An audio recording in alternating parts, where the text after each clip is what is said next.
Just hello and welcome to Car Drive with Pete. On tonight's program, tonight's Jesus program. This evening on this episode of Car Drive.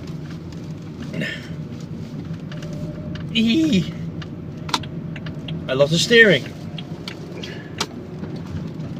Me completely needing to lose a lot of weight. And just generally driving. I know where I'll get fuel. Oh, and also I need to get fuel.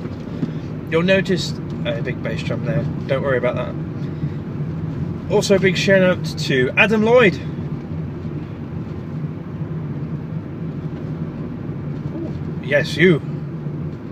Adam Lloyd. Nah. Stephen Hunter. Damien. And Mr. Damien Russell. I'm trying to think who else. And all of you Car Drive Car Drive fans out there. Please like our Facebook page. We're on Facebook under Car Drive with Pete. Just search it, like it, give us likes. Many likes. Many likes indeed. Gonna do a bit of car news, a bit of Citroen car news. It's really still the same. I need to get some fuel for it, which I'm about to do. What I have been noticing, obviously, over the past few weeks since December, past few months since December, since I've had it, I've been getting at least between 100 and 120 miles for £10, which is more than what I was getting out of my Ford. Probably because with this one I've been driving a little bit more sensibly.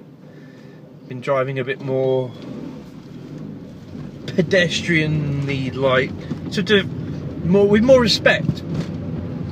Because I know, and I also have noticed, that repairing one of these cars, doing a self-repair on one of these cars is going to be nigh on impossible. It's going to be completely like trying to unravel the mysteries of the universe. It's because Citroen, not being French, but being clever in their own thinking and way, decide to put the most complicated electrics in the world in this car. I have a little tool that I carry about. I know I'm a complete tool myself, but oh well. These things happen. I have this little tool. It's called an OBD reader. You can get them from Amazon, get them online. Fantastic. 2 seconds, 2 seconds. Green. And go.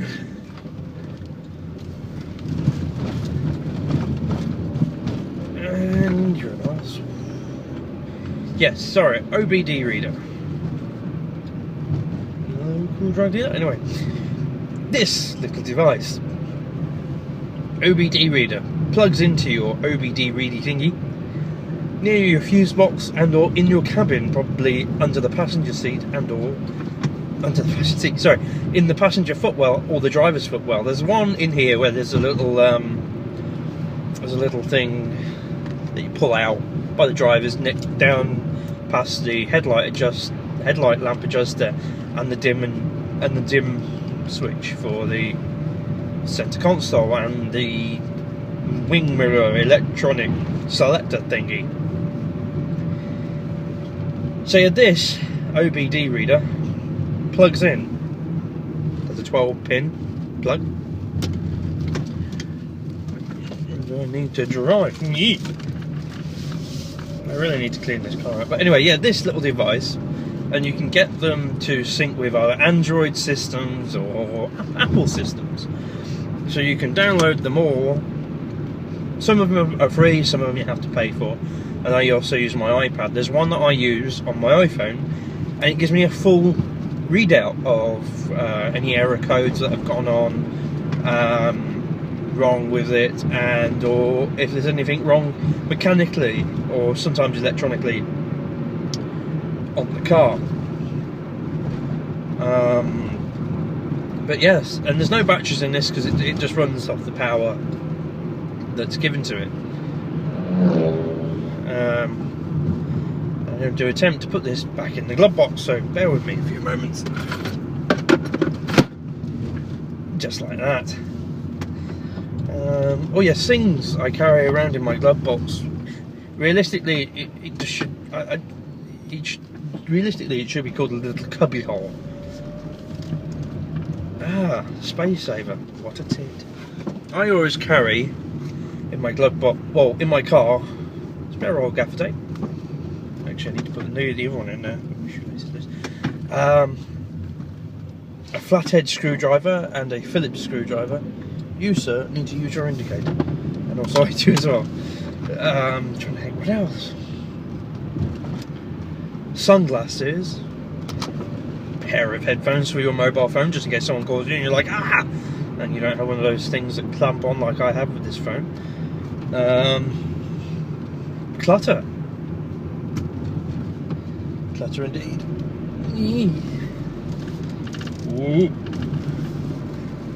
Oh, 116, right, okay. We've got no whack 10 of Her Majesty's finest pounds worth of fuel. No. She won't be too impressed because I'm whacking it in a French car. That's Anglo French for you.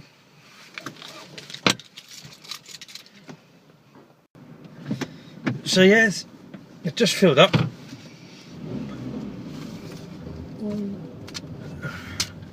With 10 of Her Majesty's finest pounds. Yeah. And we're going to break that. And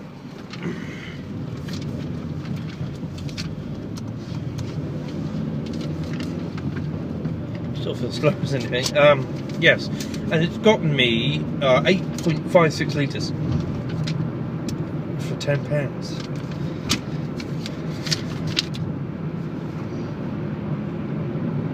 So that it's saying on my trip computer about 100 miles, which is not too bad. But as I said, I'm getting more out of this than I am with my old Ford. My Ford was enjoyable, but she didn't half go through.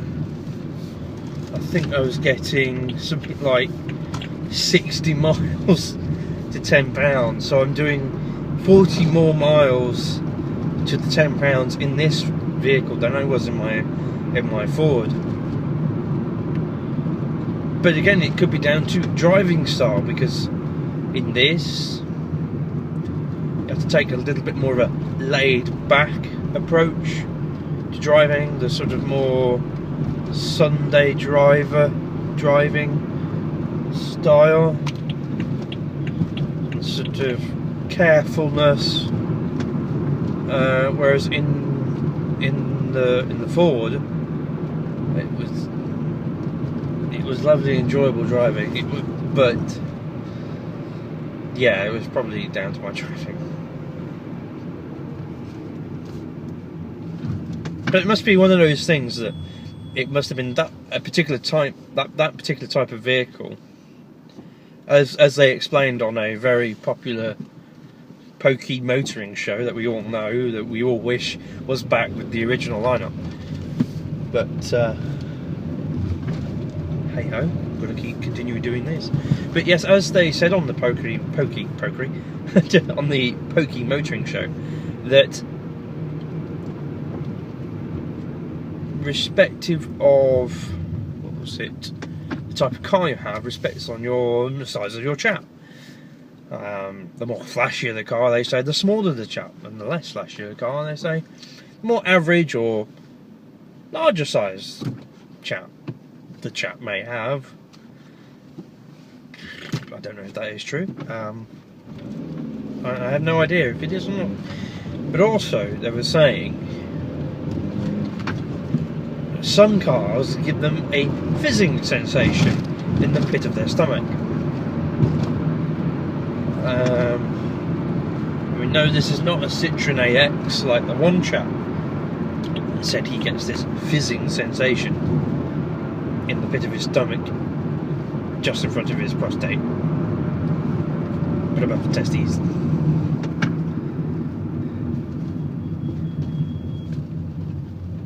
think I got one of those fizzing sensations a little bit when I drove a Scirocco the once. Or lovely, the Volkswagen Scirocco's. If I can do a test in one of those, it'd be just excellent. They have little flappy paddles. I can't speak today. I haven't managed to put my teeth back in. It has flappy paddles just behind the steering wheel, and they're not like where the stalks are, the indicator and wiper stalks are. They're actually moulded into the back of the steering wheel, and it makes for pleasurable driving. I mean, they also said on the Pokey Motoring show that the diesel was rubbish. But I always find commodities like vehicles, cars, like mobile phones, each car should really respect what you want to get out of it. If you want a nice flashy car, go for like a Lamborghini, Ferrari, Maserati, Mercedes, and they will also be workhorses as well as flamboyant cars. You know, flamboyant vehicles. And then you get these vehicles such as Volkswagen, which they own a lot of the car market, which I have already explained. And they offer a wide range of vehicles, workhorses. You've got the Touareg, the Touareg, yeah, the Volkswagen Touareg that can actually pull a jumbo 747, massive aircraft. I mean, obviously respective of the aircraft, it's only a very tiny car.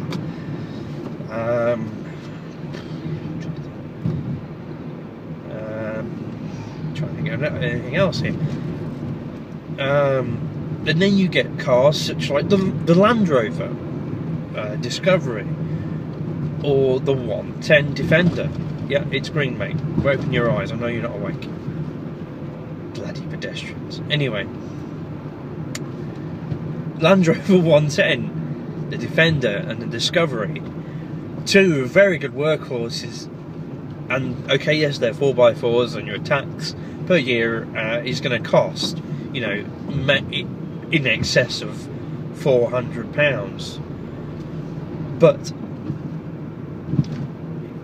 realistically, when you're looking for any type of vehicle, your type of vehicle can sometimes reflect on the type of driver. So right in front of me is a Fiat 500 61 plate in white, and there is a woman driving it. Fine, fantastic. Women should drive. It's great.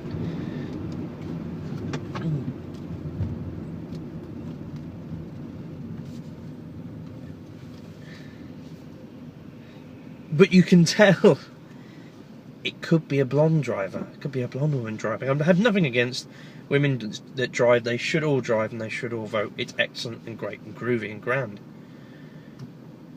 But sometimes their cars represent their driving style and their personality. So, but then that may not reflect onto everybody that drives a Fiat 500. It may not reflect on, you know, okay, I'm driving a crummy French people carrier, MPV, multi-purpose vehicle, and it may reflect to me that it's not reflecting. What I'm trying to say is you get drivers like myself who drive cars like this is because we need it for our work vehicle. You know, it carries all our instruments and gear in the back when we need it, and it's always there, and you've got plenty and mountains of space and room to do what you need. Excuse me, that Chinese isn't going down very well. What was I saying? And there are useful features in this car that should really be on all cars. Oh, sorry, that was a Ford Mondeo Estate. Oh, lovely car. And also, there are so many different types of vehicle out there on which you can actually tailor to the purpose of which you want and or need a vehicle. So you have certain vans that can be kitted out, such like the Ford Transit, man. I think there are so many different types and variations of that van. There are loads since it was brought out. I can't remember when the actual full-on history of it, but there are so many different types and variations. You can pretty much get one for tailored to what you want it to be, really.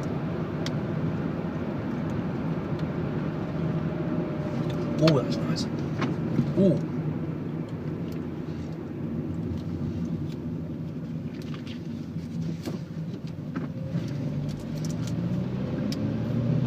That's a car you don't see every day.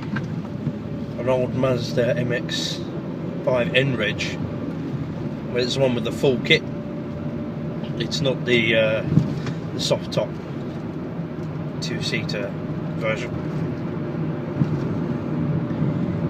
And so yes, when you're going out and looking for a particular type of vehicle, think to yourself, set yourself about 3 or 4 different categories, and think to yourself, you know,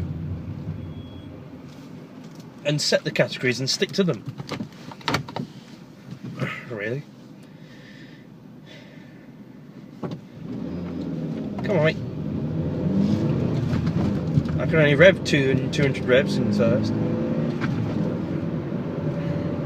See, that was the problem all the time with my Ford. A set of traffic lights on red, I could just about, I could just about get off the line just before a lot of other people. Pissed off a load of people doing that. It's fun to do. I wouldn't suggest doing it, but bloody lights. It is fun to do if you have a good enough car to do it. Ruins your tyres, your clutch and your gearbox, and possibly the gearbox linkages, and then probably everything else that rocks about with it. It's not very good for your car, but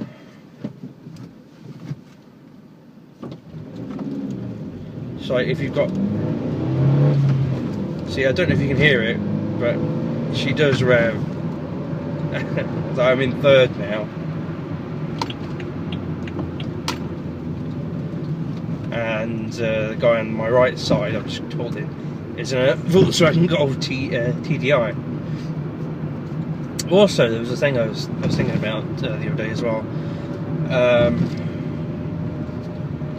That this particular vehicle that I'm doing the car driving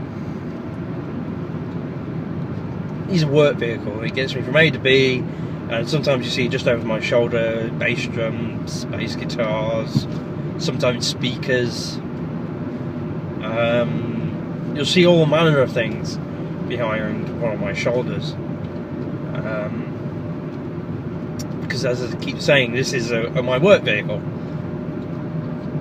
so I need to cart around a lot of all my gear. But I was saying I could do with either a small hatchback, like a 1.4, 1.6 litre, but actually sorry, a 1.6 litre small little pocket rocket hatch, so that and that is good on fuel, so that I can get from A to B when I don't need to cart around all this gear.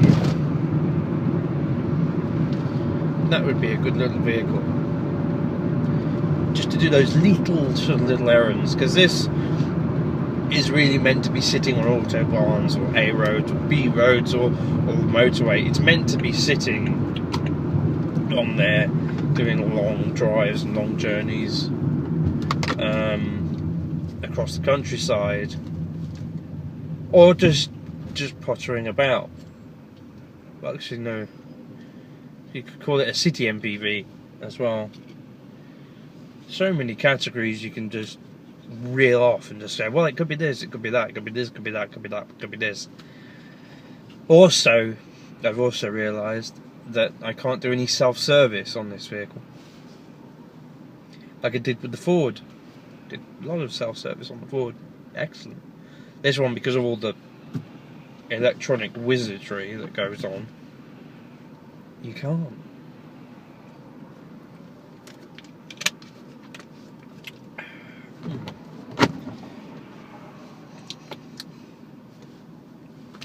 And green it is.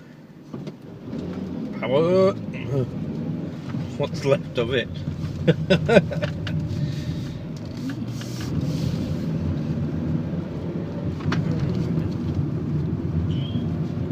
Let's see if I can get some car news up.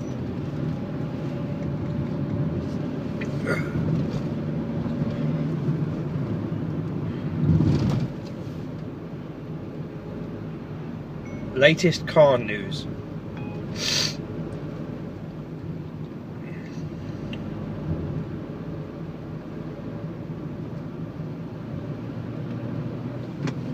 Beware pedestrians. Are people really that bad at driving now that there has to be a sign that flags up that says beware pedestrians? You are actually going to see them running about or running out right in front of your car. It's not that simple. It's not that hard. Sorry, I didn't know why I said simple. I'm trying to think what we're doing here. Whee! And that's also something else that I've seen.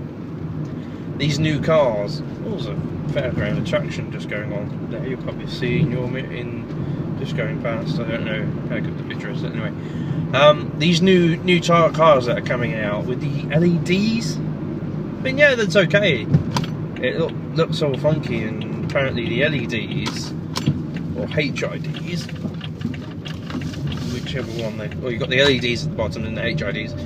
The LEDs can actually see better through fog than just normal light bulbs for your car.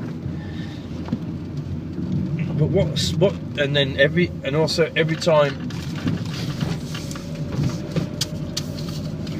every time someone turns on their car, these LEDs light up. That's okay.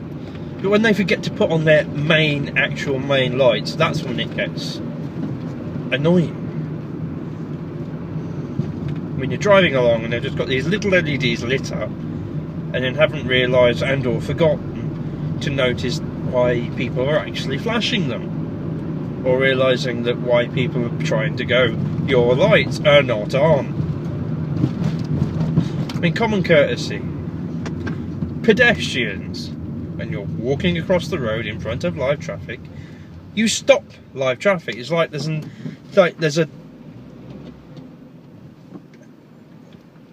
a barrier zone that surrounds pedestrians when they're walking on the road. I mean, yeah, that's fine. You know, I believe in the barrier zone for each pedestrian, that we shouldn't hit pedestrians with our own vehicles and or fists, dependent on how annoyed you are when your pedestrian has kind of left a dent in your bumper.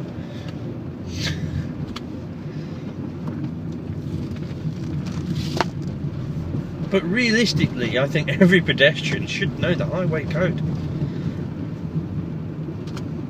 And there was also something else I was reading the other day. A couple of years back when I was taking my theory test.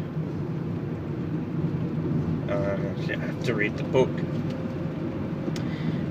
It says in the book, when riding your push bike, you should be wearing helmets and knee and elbow protection on your push bike. How many pedestrians, how many people who ride push bikes wear those things? Not many people, but there are the odd some that actually do conform to that. And also there's a thing that says on in the highway code that that riding on the footpath or pavement is illegal, and you can be fined up to £1,500 for riding your bicycle on the footpath and pavement. And also that you've got to have lights on there and reflectors. I mean, I'm all into the green stuff and cycling. Yes, we should all cycle, but there are certain journeys, such like driving a fair distance, 8 miles more like, and you have to be there at a set time, that do require a car or a mode of transport that travels a little faster than a push bike. But yes, I do know push bikes can go up to about, what, 30 miles, Jesus, 30, over 30 miles an hour, which is great. There's a lot of effort in that, but then you get some weather conditions. It could drop in temperature, it could be raining, there could be other cars out there and other cyclists, and then you've got to chain your bike up and wrap it around every single lamppost, chain it here and chain it, Jesus, there, and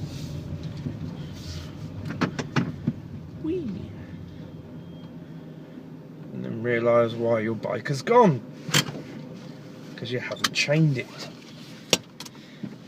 properly. So that concludes Car Drive with Pete. Hope you've enjoyed it. Hope to see you again next time. Many thanks.